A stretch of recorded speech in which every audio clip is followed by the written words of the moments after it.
And we are live. Really quickly, we're going to fix something that Trace just pointed out to me because it didn't save. July 8th. July 8th, we have Yes. not time traveled. We were not snapped out of existence by Thanos and brought back. So, July 8th, 2022, welcome to GPS Live for this, the second Friday of July. I'm Tristan Morris. And I'm Trace Hollifield. And we are so excited to be back again for another week of fun stories that we found that may not be the most groundbreaking, but we enjoyed them. So before we get started here, we are going to go ahead and quickly throw up our disclaimer that we're required to show because we may say stupid stuff on this that the company Guide Point may not necessarily hold those beliefs. So please don't hold it against the company, hold it against us if we do. That's basically all we're trying to cover there. So, Trace, how was your week, man? My week has been fantastic. I know it was a short week because of the incredible Independence Day celebration. I will say that we've had a ton of customer engagements, and we have covered topics ranging from endpoint to network to cloud security. So it has been fantastic for myself. How about you? Great week. It has been a week. Monday was interesting. I'll say I didn't sleep very much. There were too many fireworks too close to my house. Mine were going off till 2 and 3 in the morning. It was one of those things. I haven't had a problem with fireworks in a long time. It's been like 3 or 4 years, and I don't know, maybe something happened over the last 2 years on July 4th that would mean that there weren't as many fireworks. But for some reason, I got hit hard this year with anxiety when they started going off. And then finally, towards the end of the night, I was like, okay, things are tapering down. Like maybe I'll just, I'll be able to go to sleep. And then literally be on the edge of sleep, and just some neighbor would set off just a loud gunshot style firework. I'd be like, well, all right, that's my next 30 minutes. Great. So it was an interesting week, but the rest of the week's been pretty good. I got a package I've been waiting for a long time. Oh, what's good? I mod old Game Boys as a hobby, and so a long time ago I pre-ordered this really cool new shell for the Game Boy Advance SP, the old folding one. Yeah. But it's an all metal shell that it puts it into the form of like a traditional Game Boy, so you can't fold it anymore, but it just looks so good. And so this big box of metal shells finally showed up, so I can do a lot more modding. So well, I can't wait to see what that's going to look like. I am a gamer at heart from back in the Atari 2600 days. So all right. Yep. Old time gamer here. Old time. Well, so with that, why don't we dive into some of the stuff we found? And we've got some like kind of a mix, I think, this week of like some interesting stuff, some stuff that was just kind of like, hey, let's take a look at this. But then I think our final story is going to be really cool. It's kind of a developing thing. I like it. Totally agree. So let's go ahead and kick off with our first one here about Cute Boy crypto mining. This is a smaller story. Actually, we kind of picked this one just more to dovetail into the next one. But it's still interesting because as far as kind of looking at I think the overall landscape of things, like so basically what it is some researchers have pointed out that they have found over 1,200 packages pushed to NPM related to their crypto mining campaign that they're dubbing Cute Boy. Or dubbed Cute Boy. So I think 1,283 modules were pushed to NPM with the express purpose of just being crypto mining modules. And I remember years ago when that was kind of this was almost like the hey, this is coming topic, right? You had ransomware, you had the idea of being paid in crypto and stuff, and it was easy to see the path is going to lead towards, well, eventually they're just going to start using your stuff for crypto mining itself. But it's interesting to see, I think in this particular article, the volume of packages that were pushed kind of at once to NPM. Well, and to your point, one of the things that I've been tracking is what are people breaking into your network? Why are they breaking into your computers, taking over your assets, right? Most people think about, hey, I just need a hold of some of your data because I can steal it, sell it, hold it for ransom, right? But one of the more insidious ways is that low and slow, under the radar. I'm going to consume your resources. I'm going to drive your car when you're not there, right? I'm going to take it for a spin, and I'm going to go do some crypto mining. In this particular case, boom, this thing is 1,200 packages or 1,200 machines plus that could be leveraged for that one end user, that one individual to make some coin, free and clear, right? Because you're the one paying the electricity bill. You're the one that's having to front the computational power of this thing. And the software aspect, it's kind of not new. I don't know if you've realized, but Symantec a few years ago was thinking about using their endpoint agent. I believe it was Symantec, Cafe, to do crypto mining. Hey, go ahead and we'll protect you, but we'll also do some crypto mining for you on the side. Yeah. Yep. I remember that one. It was really interesting, being within the cybersecurity industry, but obviously having a lot of friends and people I know who are outside that. And it was one of those odd moments where like the stuff that I was paying attention to leaked into their consciousness too, because they were so mad. They were like, what are you talking about? Right. Like if you followed tech space at all, or you were following like kind of the gamer space at all, like there's so many different groups that suddenly paid attention to that. And they're like, what are you doing? You can't do that. You can't just mine crypto on my machine without telling me. But with this in particular, I think it's important to point out that, like I said, this looks kind of like experimental on the attacker's part, right? The amount of packages that they pushed, because a lot of it seems to be copied over code from a different crypto miner called Easy Miner. With just a change to the URL, where a change to the end destination of where this is sent. But I think the more interesting thing about that particular angle, the fact that this is kind of seems experimental, is that the method that was used to bypass NPM's two-factor authentication in order to get these uploaded, because there were over 1,000 accounts that uploaded this particular set of packages. And so it, in the past, the automation required, setting up a server and getting a bunch of different things running in order to bypass the two-factor authentication. Whereas in this case, they just used a disposable mail service. They used a disposable mail service called mail.tm that has a REST API that will allow it to read the emails that are incoming, and it just automated creating the new inboxes, read the email, get the authentication, and paste it in, just bypassing that what should be a human interacted 2FA entirely in order to get these up. But it's also important to note with these that nothing in here is set, at least according to the article that we found on Hacker News. It does not run upon installation. They didn't change the code inside the Easy Miner software that says that it needs to be triggered from somewhere else. So if you do accidentally run one of these rogue packages, it's not just going to start crypto mining right away. You have a chance to go in there, find it, and stop it before it is triggered. And the thing I'll throw in is for our blue team folks out there, right? This is a prime example of how you can set up all your rules and filters to look for the most common things, and they're going to come in with something new and creative. And this emphasizes to me the value of a threat hunt. Look for things of this nature. Go through your network on a regular basis. Use these samples of new attack vectors and new attack types to see if it's already in your network or not. Yeah. So that one was just an interesting one, to kind of start the conversation around cryptocurrency. But like if you want to read more about that, the article that we found was on Hacker News. 1,200 NPM packages found involved in Cute Boy crypto mining campaign, if you would like to go look that up. But it leads nicely into our next story that we're very proud of for certain reasons that will become clear. But this is kind of more of a think piece. This is not necessarily, hey, here's big news within the cryptos or within the cyberspace. This is more of a think piece about the global kind of crypto market and how it's impacting cybersecurity. So Trace, when I shot this one to you and said, hey, do you want to talk about this? Your response was, love me some good crypto talk. So I feel like you've got something. You want to kick this one off?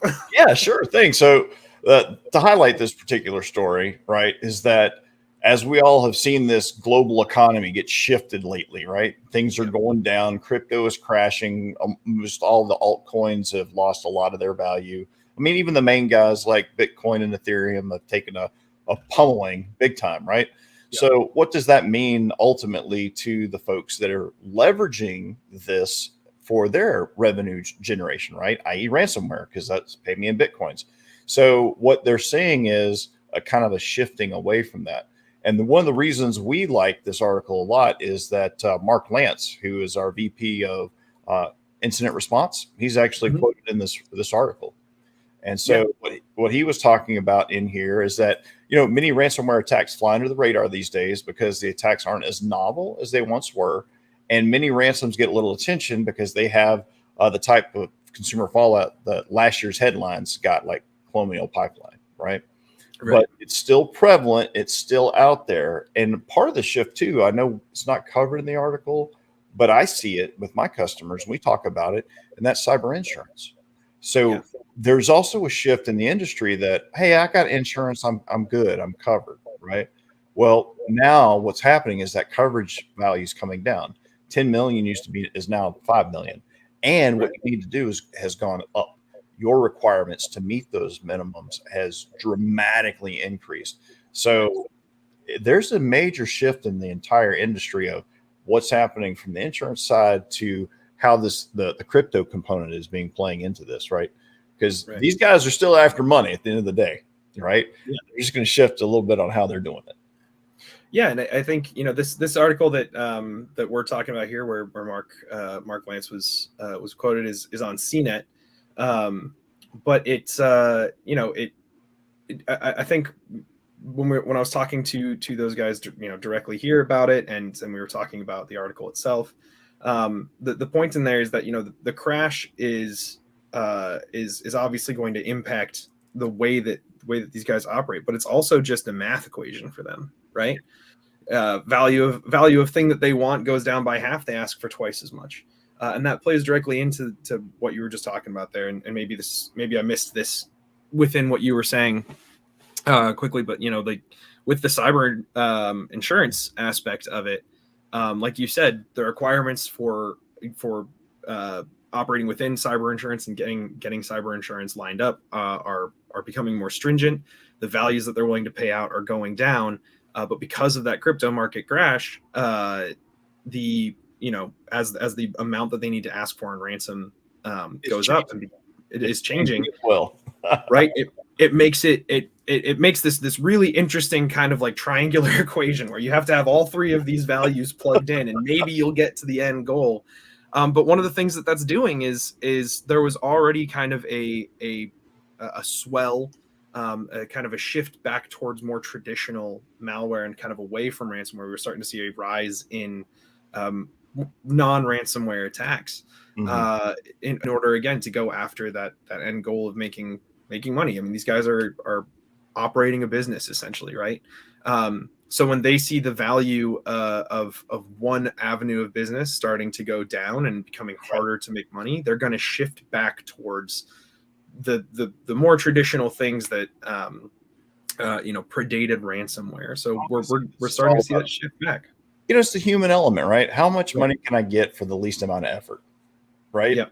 I'm going to be kind of lazy. I'm going to try to see what I can squeeze out of you, right?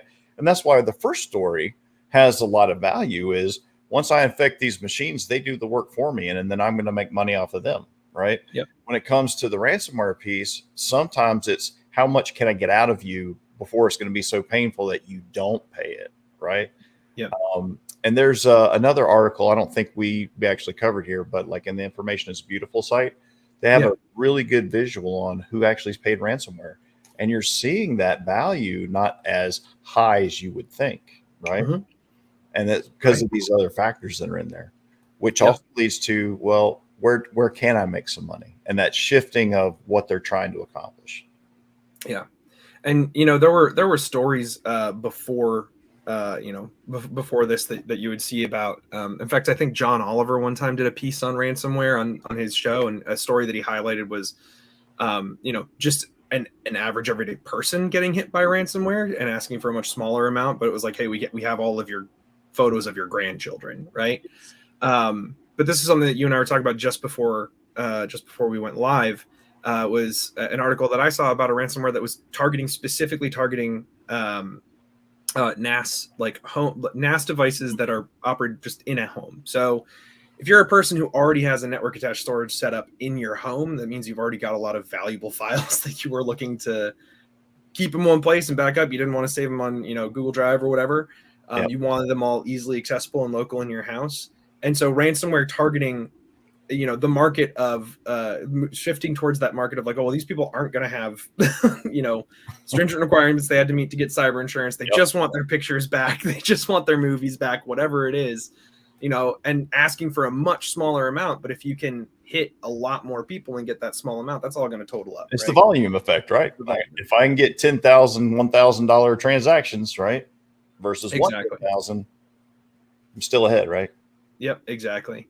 So, just an interesting shift, something to keep an eye out or keep an eye on as that market continues to be super volatile. And, we've been focusing as an industry, I think, a lot on ransomware and a lot of what's the word I'm looking for here? A lot of end users, right, of cybersecurity products, I should say, have been focusing, a lot of their defenses for their organizations on the idea of like, oh, what if ransomware hits us? I feel like that's been just kind of the big thing that everyone looks at. And now that those kind of pillars that were supporting ransomware as the most profitable model are starting to weaken and crumble a little bit, we're going to see that shift back, and you need to be keeping an eye on it to make sure that you are still prepared for things that aren't ransomware in your organization.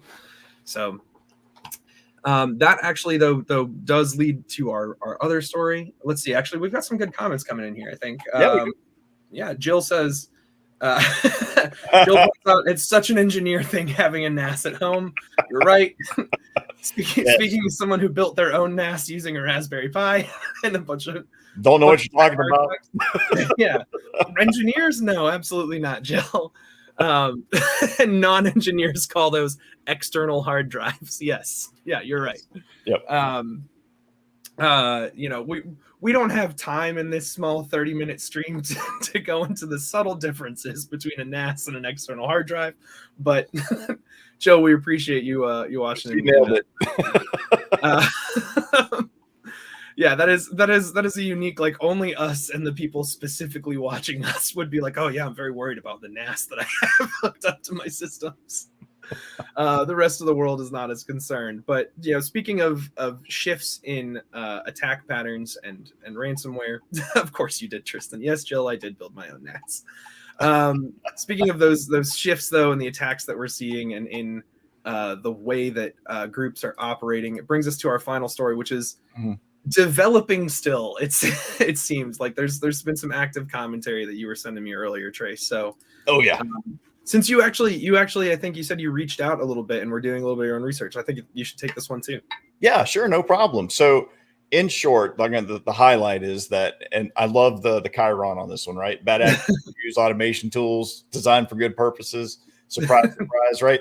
So the story here is there's a pen test tool that's known as Brute Intel, and it's actually used to help simulate different attacks into your environment. They have some really cool mapping. I mean, from what I've seen of the product so far, it looks pretty solid, right?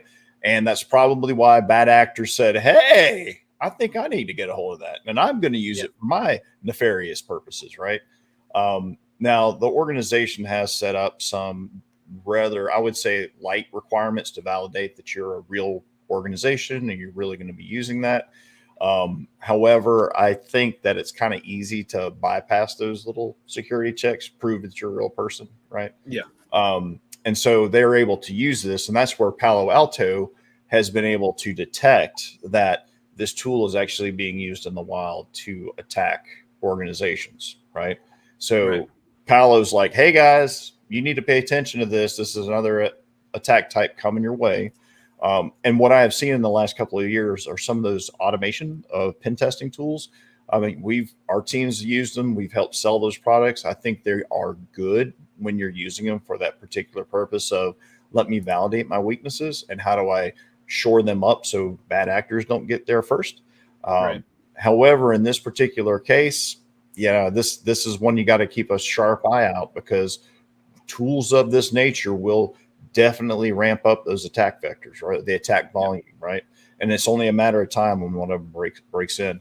A little anecdote for myself is that we had set up at an organization I used to work for a WAF in front of our customer facing database. They log in and do all their payments and whatnot. And we normally had about 5 million events or attacks per month coming in. But when our organization went through an announcement that, hey, we're going to be going through a merger, right? Man, one day, 72 million, boom, automated attacks hit. I mean, that's just like gives you that volume of how much it can spike and what you need to be on the watch for. Right. So anyway, the other developing element of this story, which is highly intriguing, and again, and this is a warning to all of our organizations that use these tools, is that there is a sub-story where an individual it got released from an organization, and as payback went back to these tools, had the credentials, and then launched an attack against them, right? So again, once as your process is, if something were to go down, you have an admin leave, make sure you change all your admin username and passwords, right? Right. You don't want that to happen, right? And the Root Retell team, they're also notifying that they have ways to assist. Please let them know if this is going on, and they'll jump in to help out. Yeah, in my former work, like doing stuff like rebuilding attacks and stuff. I used Cobalt Strike all the time, right? Mm-hmm. I would use it to build stuff out because the hacking groups, any good adversary was going to be able to utilize that. Yep. And I'd throw it in there. But I think another interesting kind of angle to this one is groups shifting away from Cobalt Strike and into other tools. Brute Retell was specifically designed to be like, okay, if you were talking about a red team engagement, right? A red team engagement, blue team, like doing these exercises, any red team can go in and use Cobalt Strike, and any defensive operation should be able to be like, there's a Cobalt Strike beacon in my environment. It's so well known, right? So like, so part of the idea behind Brute Retell being designed and built and released was like, we can improve on these functionalities, and also it will be a new tool that is not detected. Well known enough to know by the blue team to, hey, watch for these things, right? Exactly.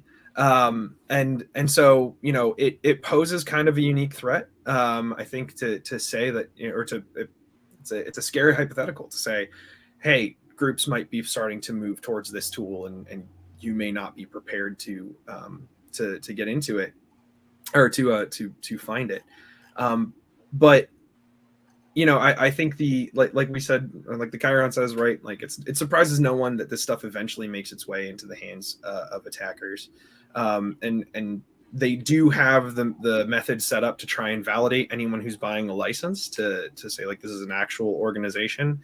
But since those are based on like, are you a company? It's really easy to set up a company, set up a website, set up those things, and surprising no one, bad actors are going to lie about who they are.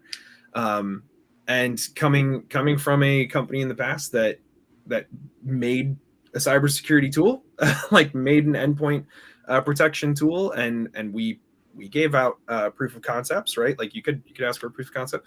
We had instances like in the past where we would just be looking into something like, this person who's asking for a POC, this looks suspicious. Why is their address showing up in a strip mall? Why is like start looking into those things, right? But the reason that we had to be on the lookout for that kind of stuff is because the tools that we made had powerful functionality into it that someone could go ahead and say like, oh yeah, I'd love a proof. I need 15 licenses, right? And then if they had access, some kind of backdoor access to any other computer that they wanted to, they could install it there and do what they wanted. So we always had to check. Yeah, game on. Yeah. But yeah, I think the Paranoid Ninja on Twitter, or Ninja Paranoid. That is the founder, right, of Brute Retell. He's the designer, the programmer, engineer, whatever you want to say, whatever title we want to give. And he's been making some statements recently about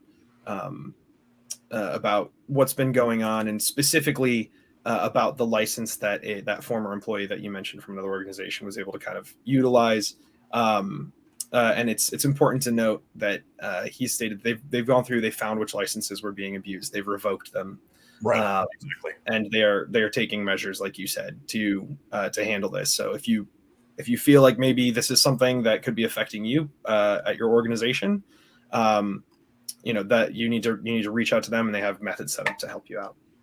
So this story too, just to give the credit, came from Bleeping Computer. It was written by Lawrence Abrams. That's the one that we originally picked up on, the idea that groups are moving away from Cobalt Strike into Brute Ratel. And then Trace, you were the one who found the follow-on info. Exactly. And those guys are trying to help get this thing contained. So I'll give credit for that, right? And for all the blue teamers out there, might be good to know what the tool is and how it works, so they can keep an eye on things. Yep. Right? Yep, absolutely. So I think that about wraps it up for what we had. Thank you so much to everyone who joined us, the comments and the conversation back and forth. Jill, thanks for calling out that I'm more of a nerd than I wanted to acknowledge to myself. I'm going to have to go deal with that in therapy later. But thank you so much, everyone, for joining us. We hope to see you guys again next week for more commentary and news. I believe Jonathan will be back next week. If not, then maybe it'll be Trace. Maybe it'll be someone else. We'll figure that out. Who knows? But for Guide Point Security, I have been and will continue to be Tristan Morris. And Trace Hollifield. And we will see you all next Friday. Thanks so much. Take care.